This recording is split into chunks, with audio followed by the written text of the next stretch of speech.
Radio. Promoting dialogue. It's midday in Dakar, 1 o'clock in Lagos. Good afternoon and many thanks for staying tuned to West Africa Democracy Radio, broadcasting on 94.9 FM and online at wadr.org. Welcome to Newslink. Here are the top stories. New movement emerges in Mali to demand return to constitutional order amid a cancellation of political parties. Liberian opposition leader George Weah decries the imprisonment of lawmakers by Boakai's government. If you call lawmakers, you took them from the job, waste their time. Lawmakers' time, they're supposed to be working in parliament. Waste their time and then turn around, delay them, and incarcerate them. That is unfair. Nigerian government vaccinates over 14 million girls against cervical cancer. This is about 96% of the target that we set and has been applauded internationally as the best performing country that has introduced the vaccine ever. And health workers in Togo demand release of Dr. Fermin Hunu Adosi from detention. Please stay tuned for details of these stories and more. Here is Imo Edit with Newslink. Many thanks for joining our broadcast. Let's begin in the Central Sahel region, specifically in Mali, where a new movement has emerged advocating for a return to constitutional order in the country, known as the Patriotic Resistance Front, RPF. This association was announced during the weekend by Aliou Diallo, a Malian businessman and politician currently living in exile. Diallo condemned the junta's dissolution of political parties and is calling for mobilization among the populace. Sankli Jango completes the story. Aliou Boubacar Diallo denounces a series of constitutional violations and is calling on Malians to unite in respect for the republican order. The former presidential candidate from 2018 asserts that it is time for the transition to end and that returning to a democratic framework is essential for resolving the current crisis. Diallo describes the Patriotic Resistance Front, RPF, which he represents as a unified movement rather than a political party. He expresses a desire to shed light on the events that led to the current crisis, to acknowledge the suffering experienced by many, to initiate reparations for the victims, and to restore national cohesion through inclusive reconciliation. It is important to note that on May 13, 2025, the transitional authorities issued a decree that abolished all political parties and associations, accusing them of creating divisions and obstructing the national reconstruction process. The action is part of a series of steps that began in late April following a controversial national consultation that recommended abandoning the multi-party system in favor of a unified governance model. Political activities were suspended on May 7 and the formal dissolution of the parties occurred 6 days later. Several legal appeals filed with the Malian courts were rejected, with the Supreme Court upholding the legitimacy of the presidential decree on May 27. The Patriotic Resistance Front may become the first significant voice for civil resistance since the political class was sidelined. However, it remains uncertain how effective its mobilization efforts will be, especially given the limitations on freedom of expression and assembly in Mali. Sankli Janko filed that report. Meanwhile, the joint anthem of the Confederation of Sahel States was officially performed on Monday in the capital cities of the three member countries. This event coincided with the raising of the AES flag in Kuluba, attended by Mali's transitional president, General Assimi Goïta. Titled Sahel Benkan, the anthem embodies the common values of the Confederation according to authorities in the Central Sahel region. Sahel Benkan will now be featured during official ceremonies of the Confederation of Sahel State. During the ceremony, Malian Prime Minister Abdoulaye Mega provided a detailed analysis of the AES anthem, stating that the new hymn will be integrated into school curricula to enhance its popularization. Hommage au peuple du Sahel. L'hymne n'est pas une simple composition de mélodie. The anthem is not a simple melody. Of course, the melody is very pleasant. It's a Sahelian melody. But this anthem has messages and allows to transmit extremely strong values. values around the peoples of the AES. And I think, at least that's my personal feeling, that with the execution of this team today, we have the obligation as citizens of the Confederation to appropriate it. De la Confédération de nous l'approprier. Il y a tout un programme suivant les directives des chefs d'État. There is a whole program following the directives of the heads of state to popularize this team in schools, in academic settings, at least everywhere where the anthem should be popularized. We have to appropriate this. We have to master our international hymns, which is an obligation. Une obligation. Malian Prime Minister Abdoulaye Miga speaking there. Still in the Sahel, more than 16,000 irregular African migrants have been expelled from Algeria to Niger since April 2025. This figure was confirmed by Nigerian authorities. The increase in expulsion of African migrants to Niger, which started in April, coincides with heightened migratory pressure in the Maghreb region. This situation raises significant concerns about the regional management of migratory flows. Christopher Ticho has the rest of the story. According to a report by Info Migrant, the number of expulsions recorded in 2024 has already surpassed 30,000 migrants, with returns making more than half of the totals. On June 1 and 2, 2025, 1,466 individuals were returned to the Nigerian town of As-Samaka, located on the northern border. This group include 688 nationals from various West African countries, while the second convoy transported 778 Nigerians, including 222 minors, across 13 tracks. International NGOs, including Alame Fund Sahara, have condemned these inhumane practices, accusing the Algerian authorities of abandoning migrants in desert areas with no access to food, water or shelter, particularly in the Point Zero region, which is about 13 kilometers from the Nigerian border. Left to fend for themselves, the migrant must walk this distance to reach the International Organization for Migration IOM Transit Center in As-Samaka, which is currently overcrowded. While the Algerian authorities claim to be open to the integration of foreigners, collective expulsions are still occurring, drawing criticism from NGOs and the international community. In response to the scale of the crisis, Nigerian officials have said they are working to organize voluntary repatriation with the assistance of the IOM. Niamey hopes to facilitate the return of 4,000 migrants by July, but administrative hurdles are complicating the process. Christopher Tisho voiced a report as filed in by our Niamey correspondent Murtala Zubeiru. More stories coming up on West Africa Democracy Radio. Newslink continues. In Liberia, former House Speaker Fanatic Kofa and 3 other lawmakers were released on a criminal appearance bond after spending 3 nights in the Monrovia Central Prison. The bond, set at $440,000, was secured by sureties John Janet Kofa and Marjan Mona Kofa at the Monrovia City Court on Monday. The lawmakers are facing serious allegations, including arson, criminal mischief, and attempted murder in connection with the burning of the Capitol building. They include Representatives Dixon Sebo, Abu Kamara, Fonati Kofa, and Jacob Debbie, who are accused of orchestrating arson attack on the parliamentary building in December 2024. Our Monrovia correspondent Abraham Parker reports. Despite the surety bond in place, the defendants are required to appear in court, ensuring their accountability as the legal process unfolds. Following their release, former Speaker Fonati Kofa acknowledged the difficulties of the situation but emphasized that his legal step is crucial for clearing his name. You take the IG's word for it. He decided to bring this case based on a basket of evidence of innuendos, lies, and misstatements.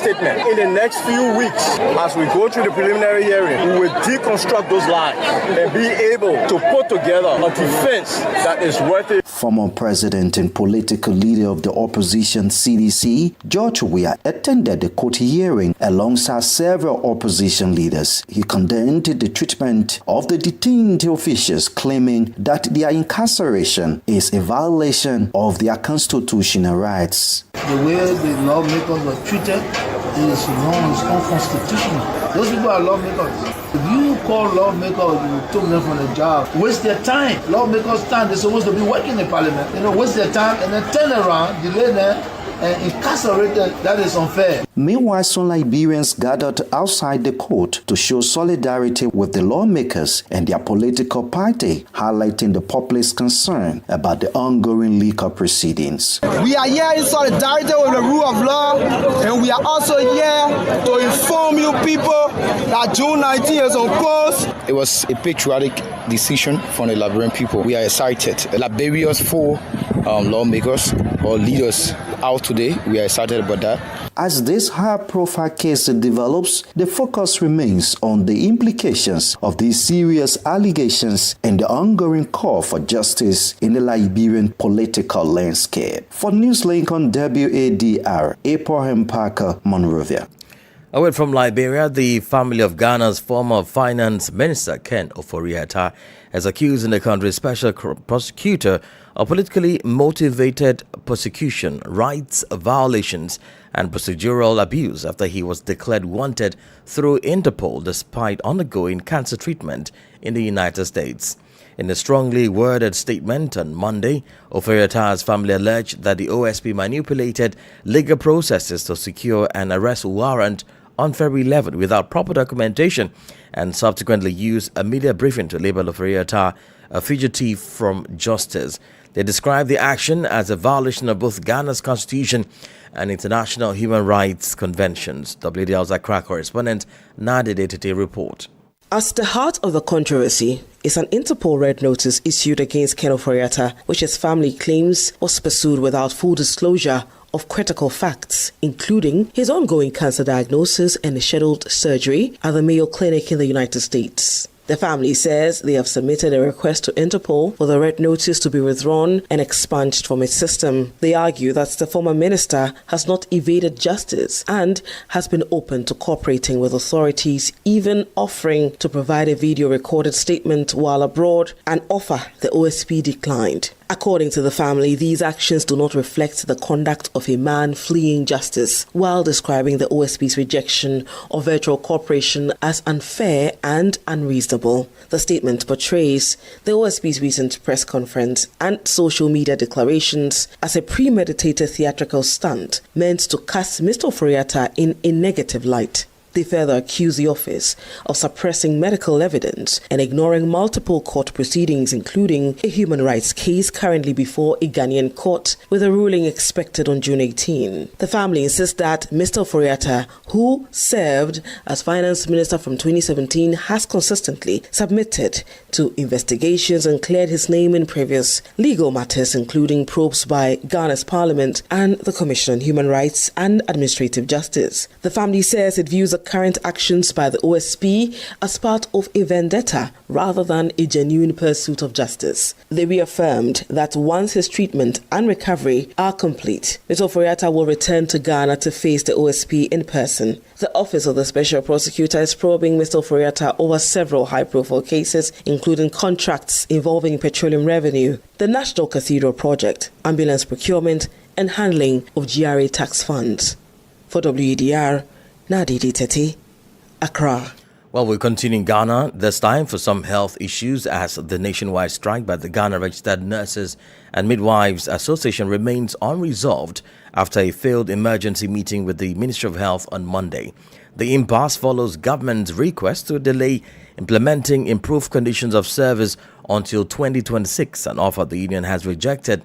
With hospitals and clinics severely affected, patients across the country are bearing the brunt of the industrial action. Here is what some of them had to say about the impact. No, I was hospitalized last time. So the doctor told me to report on the 6th, but I couldn't get time to come. So I made up my mind, I'm coming this morning. So I came and pay and collect my card, and they gave me paper. They said I should come for consulting room. That is where I am now. There's nobody here. I've been almost about 1 hour ago. I saw nobody. So I'm just sitting before I saw you. I don't know. As you told me that they were on strike, I don't know. Like, I won't come. I'm coming from Adabraka. The doctor said my liver, that I have some small problem my liver. I've been here for about 2 hours now. The patient, actually, the place is very boring. So they are saying that they are on strike, but they are saying maybe they will see how they can try and then help us. So as you see, they are entering here. They say we should come and wait here small, but the nurses at the OPD have gone on strike. So we are waiting to see. Some patients expressing their frustration over the ongoing strike. You're listening to Newslink on West Africa Democracy Radio 94.9 FM in Dakar and online at wadr.org. Here is a reminder of the top stories. New movement emerges in Mali to demand return to constitutional order amid cancellation of party politics. Liberian opposition leader George Weah decries imprisonment of lawmakers by Boakai's government. And still ahead, Nigeria's government vaccinates over 14 million girls against cervical cancer. Health workers in Togo demand release of Dr. Fermin Hunu Adosi from detention. We also have the press release, a guest interview and sports news. Please stay with us. West Africa Democracy Radio. It's you speaking. Well, don't forget you can listen to us live on wadr.org and follow live streaming on YouTube and Facebook. Let's cross over now to Nigeria, where more than 14 million girls have been vaccinated against cervical cancer through the ongoing vaccination campaign by the National Primary Healthcare Development Agency. Dr. Muyi Aino, the Director General of the agency, announced this significant achievement during an official visit by the Nigeria's First Lady, Senator Oluremi Tinubu, to Enugu State. This milestone represents a crucial advancement in the fight against cancer and other health-related diseases in Nigeria. Yesenu Sasechu has more details in this report. This vaccination campaign, led by the National Primary Healthcare Development Agency in collaboration with key partners, is part of a broader health protection strategy targeting girls aged 9 to 14. Dr. Muyi Aino, the agency's Director General, emphasized the importance of ongoing efforts to protect children and women from infectious diseases, highlighting that the HPV vaccine is a key component of a larger initiative to create a healthier and disease-free future for Nigeria's youth. This is about 96% of the target that we set, and has been applauded internationally as the best performing country that has introduced the vaccine ever. It means, by the way, that all of these girls now have lifetime protection against cervical cancer. During her visit to Enugu, the First Lady of Nigeria, Senator Oluremi Tinubu, distributed 10,000 professional kits to frontline healthcare workers across the state, supporting their ability to deliver essential services and maintain community health. RHI recognizes that the demands of the health profession require not only skills and compassion, but also the right tools and kits to encourage our midwives as they serve others. We thank you all for your good work. In addition to the vaccination campaign, she launched the Free to Shine Triple Elimination campaign, which aims to eradicate mother-to-child transmission of HIV, syphilis, and hepatitis. Stakeholders described the First Lady's support as a significant boost to public health and a sign of renewed national commitment to women's and children's health. The HPV vaccine is widely recognized as one of the most effective tools for preventing cervical cancer, a condition that remains one of the leading causes of cancer-related deaths among women in Nigeria and worldwide. For WADR, Yechinu Sasitu in Abuja. And more related health matters, tensions remain high in Togo since the arrests of several protesters last Friday in the capital, Lomé. Dr. Hunu Adosi and several individuals were arrested during protests advocating for better treatment of health professionals. However, the situation intensified on Monday as Dr. Hunu Adosi's colleagues organized demonstrations to oppose his continued detention. Abdullah Hassan brings us the details. Health professionals at the Jojole Health Center, CMS, including medical students, assembled at the Jojole police station to express their discontent. During the demonstration, however, 4 medical students were arrested by law enforcement, which escalated tensions and prompted other health workers to join the protest in solidarity. In response to the unrest, key officials from the Togo's health sector arrived at the scene to help calm the situation.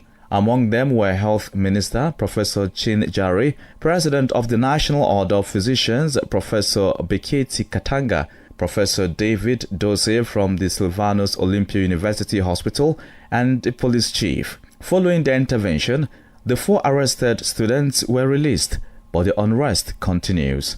Tensions continue to rise in Togo after the arrest of Dr. Honu Adosi, as healthcare practitioners, including medical doctors, plan a larger-scale demonstration to demand his release. Dr. Honu Adosi's arrest has become a symbol for many Togolese healthcare workers who see his detention as indicative of the disrespect their profession faces, especially in times of crisis. Abdullah Hassan with that report. This is the newspaper review. Stay abreast and find out what the top stories are in your country. This is the newspaper review. The newspaper review. Let's now join Abraham Park in Monrovia for the newspaper review. We begin with the front page Africa newspaper. A political win. Former Speaker Kofa descends on Police Inspector General after release, vows to expose Kumon's lies. Over 100,000 Liberians set to protest on July 17, says Seconde Chairman Moluba Molu. CDC Youth League urges UN investigation into the Capitol building saga. Unity Party protesters say Bon County Superintendent should go due to the exclusion of youth in job provision. We move to the Daily Observer newspaper with this first story. Kofa, 3 lawmakers secure bond released from jail. In photo, you have a former House Speaker Fonanti Kofa, Dixon Sibo, Abu Bana Kamara, and Representative Debbie. Tensions escalate between former Liberian President George Weah and the family of the late Samuel K. Doe, with goodwill of condolence rejected. Panel rating team commended for Liberia's return to United Nations Security Council seat after 60 years. And FGN, other harmful practices rejected at cultural festival. Our next and last stop is the Liberian investigator making the list. Liberia National Bar Association urges the Justice Ministry to ensure fair and professional handling of capital arson case. Central Bank of Liberia clarifies court bond refund as a move to strengthen financial integrity. And National Elections Commission sets August 12 for Nima District 5 by-election. Well, that does it for this Tuesday's edition of Press Review from Liberia's capital, Monrovia. Thanks so kindly for listening. Many thanks, Abraham Parker. Politics, analysis on major news, social matters, and all. This is A Guest.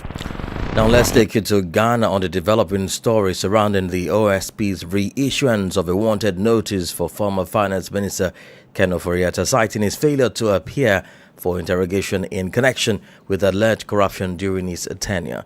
The OSP refused his legal team's request for a virtual interview, insisting on his physical presence. 3 days later, on June 5, Interpol issued a red notice, effectively flagging him as a person internationally wanted for alleged misuse of public office, covering several high-value deals, including the National Cathedral Project and an ambulance procurement contract. However, on Monday, Mr. Ofori-Atta's family publicly condemned the OSP's actions as politically motivated, accusing it of suppressing evidence, violating his human rights, and disregarding his serious medical condition, including a cancer surgery scheduled for June 13. Well, according to our correspondent Nadi Tete in Accra, who we spoke to some minutes ago, this case is being widely seen as Ghana's defining moment in anti-corruption enforcement. Okay, so the reaction to this Ken Ofori-Atta matter has been very mixed and has equally been politicized. So the New Patriotic Party, which Mr. Ofori-Atta comes from, most of the members there talk about it being a witch hunt.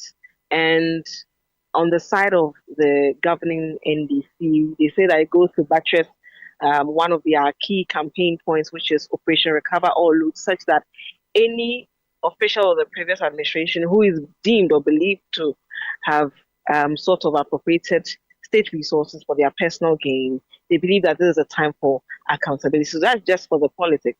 For the anti-graft campaigners, they see this as a move to exert some form of accountability. Some people have talked about how, for instance, the former finance minister is trying to dictate the pace at which the Office of the Special Prosecutor goes about this particular investigation. They have questioned whether an ordinary citizen could have told the OSP that investigate me virtually, or have that conversation you say you want to have with me, have that with me virtually instead of me coming in person. They've asked whether an ordinary citizen can do that. For the side of the Office of the Special Prosecutor, they feel that the finance minister and his lawyers, they have exhibited bad faith because they extended grace to them when the former finance minister, said that some diagnosis had been made and he was going to undergo a certain surgery in March. But that did not happen. According to the Office of the Special Prosecutor, the lawyers, neither the lawyers nor the family officer got back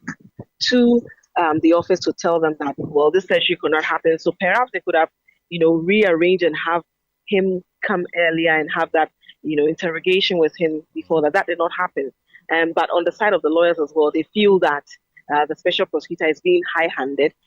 His opinions are already formed around Mr. Ofori-Atta, and it seems as though he's treating him as though he's already guilty. So, and on another side of the public, they also feel that what the special prosecutor is doing is the right thing to do, because many people blame Ghana's economic performance in the past years that landed us back at the IMF on the actions of the former finance minister, that as a minister, he led the country,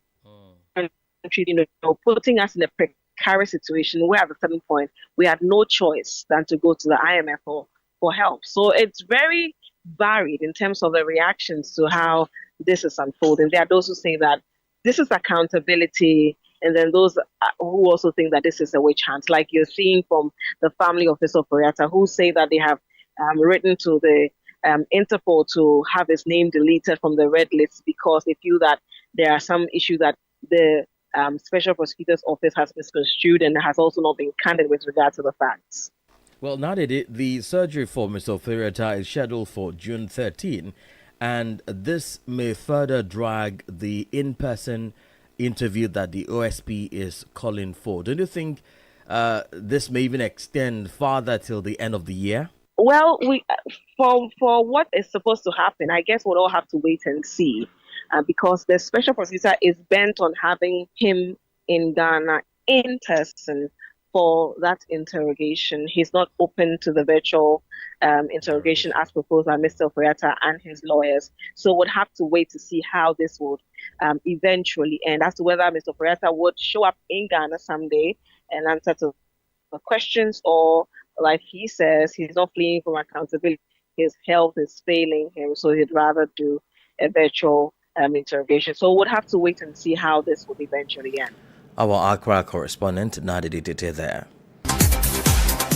In sport news, Morocco secured a 1-0 victory over Benin on Monday night in Fez during an international friendly. Ayub El Kabi scored a decisive goal just before half-time, capping off a dominant performance by the Atlas Lions. Throughout the match, Morocco controlled possession and created numerous chances but struggled with finishing. Despite their superiority, they failed to extend their lead due to a lack of clinical edge in front of goal. And that's it on Newslink on West Africa Democracy Radio 94.9 FM Dakar. Thank you for listening, and many thanks to Mustafa Sek and Sheng Jai for the technical support. I am Imo Edet. Good afternoon. And many thanks to you for listening to Newslink via Hot 104.3 FM, New Me FM 94.